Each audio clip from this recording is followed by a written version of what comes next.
नमस्कार, मैं हूं कंचन शर्मा और आप देख रहे हैं इंडिया वॉइस। आज का अखबार क्या कहता है, कौन कौन सी खबरें हैं जिन पर सारा दिन चर्चा होगी, आपको अपडेट मिलती रहेगी, लगातार बातें होंगी, तो उन सभी पर एक एक नजर डालेंगे। और सबसे पहले जो बात करेंगे वो बजट की करेंगे। आज बजट पेश होने वाला है, सबकी उम्मीदें हैं इसको लेकर के। दैनिक जागरण में क्या लिखा हुआ है देखिए, इसमें लिखा हुआ है जो बड़ी बातें हैं वो ये हैं कि सीतारमण 11 बजे पेश करेंगी अगला वित्त वर्ष का बजट।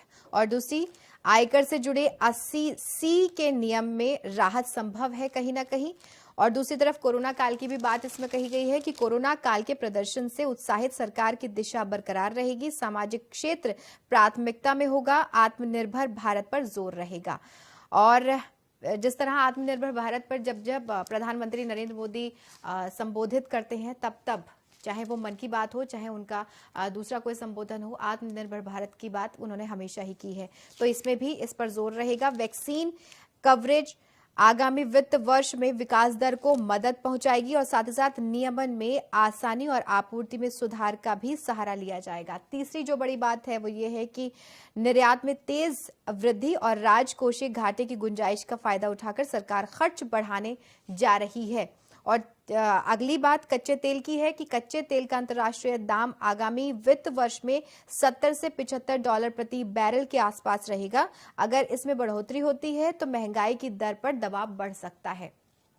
वहीं अगली ये कि निजी क्षेत्र की अगर बात करते हैं तो निजी क्षेत्र का निवेश बढ़ेगा क्योंकि वित्तीय तंत्र अच्छी स्थिति में है और ये चुनौतीपूर्ण माहौल में भी इकोनॉमी को नई जान दे सकता है।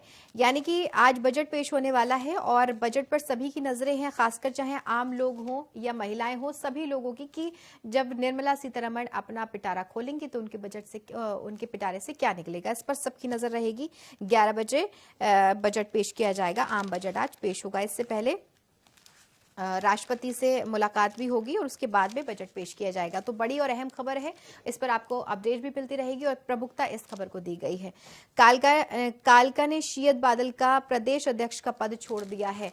ये देखिए कि शिरोमणि अकाली दल इसके प्रदेश अध्यक्ष हरमीत सिंह कालका ने अपने पद से इस्तीफा दे दिया है और उनका कहना यह है कि वो गैर राजनीतिक रहकर गुरु घर की सेवा करेंगे। और साथ ही साथ 22 जनवरी को वो दिल्ली सिख गुरुद्वारा प्रबंधक कमेटी के अध्यक्ष चुने गए हैं। उनके इस कदम से शियद बादल को एक बड़ा झटका कहीं ना कहीं लगा है। तो इस पर आपको अपडेट मिलती रहेगी। वहीं पर अब जरा बात कर लेते हैं विधानसभा चुनावों की तैयारियों पर और साथ ही साथ भाषणों पर, चाहे प्रचार हो, चाहे डोर टू डोर कैंपेन हो, उस पर लगातार आपको अपडेट मिलती रहती है। इसी में ये देखिए, अखिलेश यादव की बात करते हैं तो अखिलेश यादव ने मैनपुरी की करहल सीट से ताल ठोकी है और वहां से चुनावी रण में रहेंगे। वहीं उन्हीं के सामने जो रहेंगे वो भाजपा से रहेंगे एमपी सिंह बघेल को भाजपा से बीजेपी ने उतारा है करहल सीट से ही। पंजाब की बात करते हैं तो पंजाब चुनाव में कांग्रेस ने मुख्यमंत्री चरणजीत सिंह चन्नी को 2 विधानसभा सीटों से यानी कि चमकौर साहिब और भदौर से चुनावी मैदान में उतारा है इस बार। तो इसीलिए जो चुनाव है, जो विधानसभा चुनाव है, वो बहुत इंटरेस्टिंग हर दिन होता जा रहा है और इसमें क्या अपडेट होगी वो आपको लगातार मिलती रहेगी। वहीं पंजाब की बात करते हैं तो पंजाब में देखिए 13 लाख लोगों को रोजगार मिलेगा, सिद्धू का ये बयान है। प्रदेश कांग्रेस अध्यक्ष नवजोत सिंह सिद्धू ने अपने पंजाब मॉडल के तहत राज्य में दोबारा कांग्रेस सरकार बनने पर 13 लाख लोगों को रोजगार मुहैया कराने का वादा किया है। उन्होंने ये भी कहा है कि 5 लाख लोगों का स्थायी रोजगार दिया जाएगा उनको। तो 8 लाख लोग ऐसे हैं जिन लोगों को आउटसोर्स के जरिए रोजगार मुहैया करवाया जाएगा। तो ये बड़ी खबर है, इन पर आपको लगातार अपडेट मिलती रहेगी। वहीं दूसरी तरफ देखिए, पीएम का सांसदों से आग्रह है, खुले मन से चर्चा करेंगे। कल आपने सुना होगा जब प्रधानमंत्री नरेंद्र मोदी ने प्रेस कॉन्फ्रेंस की थी, उन्होंने साफ तौर पर कहा था पीएम ने कि सोमवार को कहा कि बजट सत्र को यथासंभव सार्थक बनाया जाएगा। सांसदों से आग्रह उन्होंने किया कि देश की विकास के पथ पर आगे ले जाने के लिए खुले मन से चर्चा करें। बजट सत्र से पहले पीएम ने कहा कि बजट सत्र शुरू हो रहा है, मैं इस सत्र में सभी सांसदों का स्वागत करता हूं। आज के वैश्विक हालात में भारत के लिए कई अवसर हैं। और साथ ही साथ उन्होंने आग्रह भी किया कि जो भी चर्चा होंगी, जो भी बातें होंगी, उन पर चर्चा की जाएगी। लेकिन खुले मन से चर्चा की जाएगी, शांतिपूर्ण होना चाहिए, इसी के लिए उन्होंने आग्रह भी किया।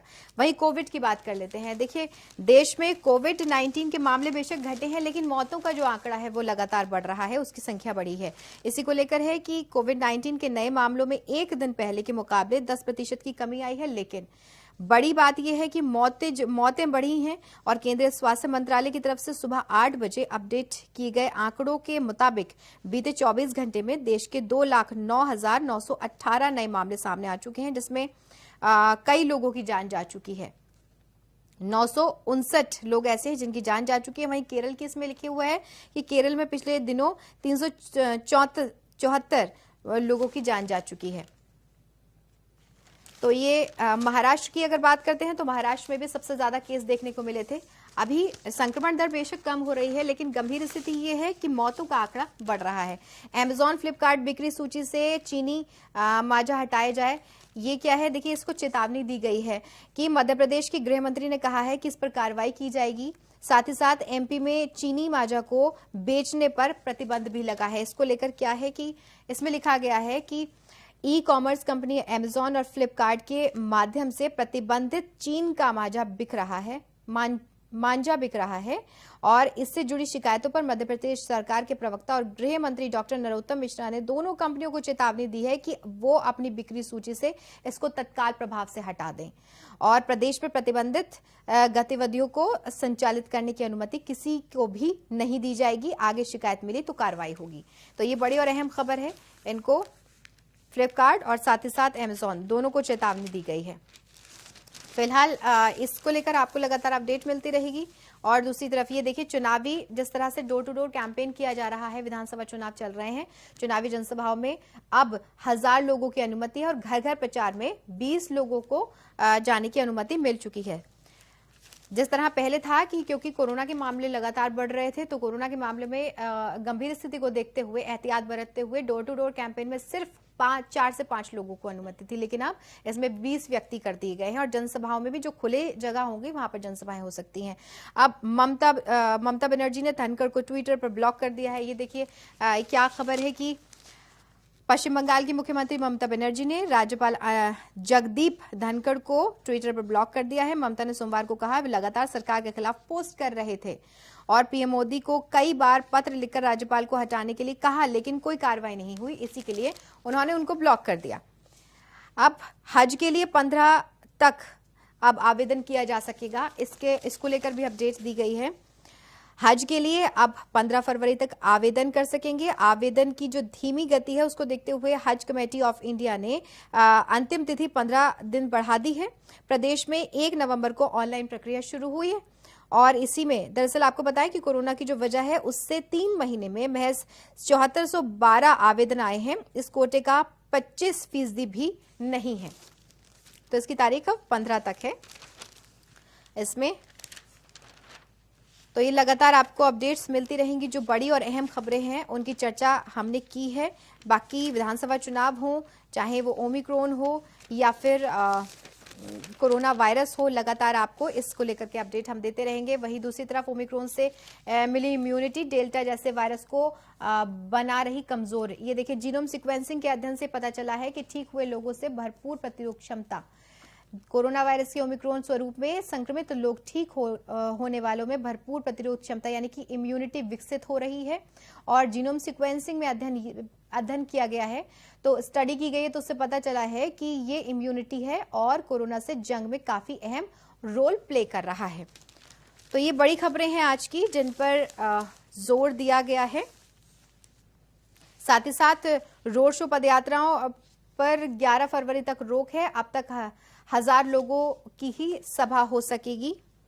अब 1000 लोगों की ही सभा हो सकेगी। इसको लेकर मैंने अभी आपको बताया ही है। वहीं 100% टीकाकरण केजरीवाल सरकार ने वॉर रूम शुरू किया है। इसको लेकर लिखा गया है कि सभी लाभार्थियों को कोविड-19 रोधी टीका लगाने के उद्देश्य से सरकार ने प्रत्येक जिले में वॉर रूम का गठन किया है। अधिकारियों ये जानकारी देते हुए बताया है कि इन वॉर रूम में समर्पित लोगों को तैनात किया गया है कि जिनका मुख्य कार्य लोगों को फोन करके ये बताना है कि उन्हें टीके की दूसरी खुराक लेनी बाकी है। जो लोग एक खुराक ले चुके हैं उसके बाद में जिनको दूसरी डोज लगनी है उनके लिए फोन करके ये वॉर रूम में जो लोग होंगे वो उनको इत्तला करेंगे, उनको बताएंगे। वहीं 12 राज्यों में आज से खुल रहे स्कूल, 7 राज्यों में छोटे बच्चे भी पहुंचेंगे। ये भी बड़ी और अहम खबर है। संक्रमण के नए मामलों में गिरावट जारी है। कई राज्यों में रोज मिलने वाले जो नए मामले हैं वो 65% तक गिरावट आई है उसमें। ऐसे में कई राज्यों में ने जनवरी से बंद स्कूल फिर से खोलने का निर्णय ले लिया है और देश के 12 बड़े ऐसे राज्य हैं जहां पर 1 फरवरी से स्कूल खुल रहे हैं। बड़ी बात यह है कि इस बार प्राइमरी और पहली जैसी कक्षाओं के छोटे बच्चे भी स्कूल पहुंचेंगे। तो ये बड़ी और अहम खबर है क्योंकि बहुत लंबे वक्त के बाद में अब फिर से स्कूल खुलने जा रहे हैं, फिर से इसकी कवायद शुरू हो चुकी है। तो ये कुछ खबरें हैं जिन पर लगातार आपको अपडेट भी मिलती रहेगी। वहीं दूसरी तरफ ये है कि हरियाणा में 32 से ज्यादा जगह किसान संगठनों का अलग अलग प्रदर्शन, साथ ही सड़कों पर उतरे और चढ़ूनी पंजाब चुनाव में। जिस तरह मैंने पहले भी बताया था और हम सभी जानते हैं कि कृषि कानूनों को लेकर जो प्रदर्शन हुआ था उसमें किसानों ने कहा था कि हम घर वापसी कर रहे हैं लेकिन परमानेंट नहीं जा रहे हैं। हमारी अगर बातों को माना जाएगा, अगर नहीं माना गया तो फिर से प्रदर्शन हम करेंगे। तो वहीं पर कल देखा गया है कि एमएसपी और दर्ज मुकदमे वापस लेने की मांग फिर उठाई गई। प्रदर्शन में किसान कम दिखे और दूसरे संगठन के लोग ज्यादा दिखे गए और 3 फरवरी तक मिशन यूपी के नए चरण की घोषणा हो सकती है। तो ये बड़ी खबरें हैं जिन पर आपको लगातार अपडेट मिलती रहेगी और आपको इसमें चर्चा भी लगातार इन खबरों पर होती रहेगी। फिलहाल के लिए इतना ही। कल आपसे फिर मुलाकात होगी इसी वक्त इसी समय। आप अपना बहुत ख्याल रखिए और देखते रहिए इंडिया वॉइस। मुझे दीजिए इजाजत। नमस्कार।